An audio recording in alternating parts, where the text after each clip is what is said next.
तर गेल्या काही दिवसांपासून विश्रांती घेतलेला मान्सून आता राज्यात पुन्हा जोरदार सक्रिय होण्याची शक्यता आहे। हवेतील वाढलेलं बाष्प आणि बंगालच्या उपसागरात निर्माण झालेली अनुकूल परिस्थिती यामुळे पावसाचा जोर वाढणार आहे। हवामान अभ्यासक आश्रय शेट्टी यांनी माहिती दिली आहे। जुलैच्या उत्तरार्धात संपूर्ण राज्यभरात चांगल्या पावसाची शक्यता वर्तवली आहे। सध्या पाऊस कमी झालाय, त्यामुळे शेतकऱ्यांमध्ये चिंतेचं वातावरण आहे। आता मात्र पाऊस आला तर शेतकरी वर्गाला मोठा दिलासा मिळणार आहे।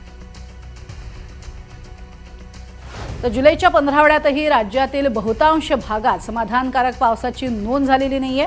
मध्य महाराष्ट्रातील काही भागात आणि मराठवाडा आणि विदर्भातील बहुतांश भागात जुलैमध्ये सरासरीहून कमी पावसाची नोंद झाली आहे। तिथे पावसाची तूट कायम आहे, त्यामुळे निम्मा महाराष्ट्र दुष्काळ सदृश स्थितीच्या सावटाखाली आहे। शेतकरी चिंतेत सापडलाय। यंदा राज्यात मोसमी पाऊस उशिराने दाखल झालाय, त्यामुळे राज्यात जूनचा 15 कोरडा गेला।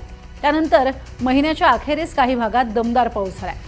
जुलैच्या सुरुवातीच्या दिवसात मोसमी पाऊस सक्रिय झाल्याने कोकण प्रदेश आणि मध्य महाराष्ट्रातील घाटमाथ्यावर अतिवृष्टी सदृश पाऊस झाला।